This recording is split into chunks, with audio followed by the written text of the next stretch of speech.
ഈ ഒരു സാധനത്തിൻ്റെ വീഡിയോ ഉണ്ടല്ലോ ഇൻസ്റ്റാഗ്രാമിൽ കണ്ടപ്പോൾ തന്നെ ഞാൻ താഴെ പോയിക്കാണ്ട് ഈ പട്ടാണി കടല വെള്ളത്തിലിട്ട് വെച്ചുട്ടാ. എൻ്റെ കാലക്കേടിന് അപ്പം തന്നെ എനിക്ക് തലവേദന സ്റ്റാർട്ട് ചെയ്തു.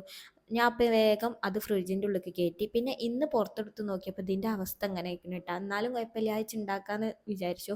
ഈ മുളപ്പിച്ച സംഭവമൊക്കെ നല്ലതാണെന്ന് ഞാൻ ഫോണിലൊക്കെ കണ്ടിട്ടുണ്ട്.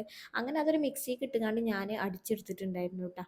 ഇതിലേക്ക് ഇഞ്ചിയും വെളുത്തുള്ളിയും പേസ്റ്റ് ഇടാൻ ഞാനതിടാൻ മറന്നു പോയി. ഉണ്ടാക്കി വെച്ചിട്ടുണ്ടായിരുന്നു. പിന്നെ ഇതൊക്കെ തീറ്റ കഴിഞ്ഞാരെയാണ് അവരെ കണ്ടത്. പിന്നെ ഇപ്പം ഇടാൻ പറ്റൂലല്ലോ, തിന്നുപോയില്ലേ. അങ്ങനെ പിന്നെ സവാള, കുറച്ച് പച്ചമുളക്, ചപ്പ്, കരിവേപ്പിൻ്റെ ഇല ഇതൊക്കെ ചേർത്ത് നല്ലപോലെ മിക്സ് ചെയ്യണം കേട്ടോ. പിന്നെ പാകത്തിന് ഉപ്പും കൂടിയും ചേർക്കണം, കുറച്ച് മഞ്ഞൾപ്പൊടിയും കൂടി. അങ്ങനെ അതൊക്കെ ചേർത്ത് മിക്സ് ചെയ്തിട്ട് പരിപ്പ് വടൻ്റെ ഷേപ്പിൽ ഇതാക്കി എടുക്കണം. പക്ഷെ ഞാൻ അരിഞ്ഞ സവാളൻ്റെ വലിപ്പം കുറച്ച് കൂടിപ്പോയതുകൊണ്ട് അങ്ങനെ ആ ഷേപ്പിൽ കിട്ടാൻ കുറച്ച് പണിയായിപ്പോയി. അപ്പം നിങ്ങൾ അരിയുമ്പോൾ ഇതിൻ്റെ സവാളൻ്റെ വലിപ്പം കുറച്ച് കുറച്ചിട്ട് അരിഞ്ഞാൽ മതി കേട്ടോ. ഇത് കയ്യിൽ വെച്ചുകൊണ്ട് ഈ ഷേപ്പാക്കി എടുക്കാൻ കുറച്ച് ബുദ്ധിമുട്ടുണ്ടായിരുന്നു. എന്നാലും ഞാൻ ഒരു വിധത്തിലൊക്കെ ആക്കി സെറ്റാക്കിയിട്ടുണ്ടായിരുന്നു കേട്ടോ. അങ്ങനെ പിന്നെ അതൊക്കെ ഞാൻ പൊരിച്ചെടുത്തു. കുഞ്ഞുമോനുണ്ടല്ലോ പൊരിക്കടീൻ്റെ ഫാനേ അല്ല കേട്ടോ. ഏറിപ്പോയാൽ ഒരെണ്ണമൊക്കെ കഴിക്കുള്ളൂ.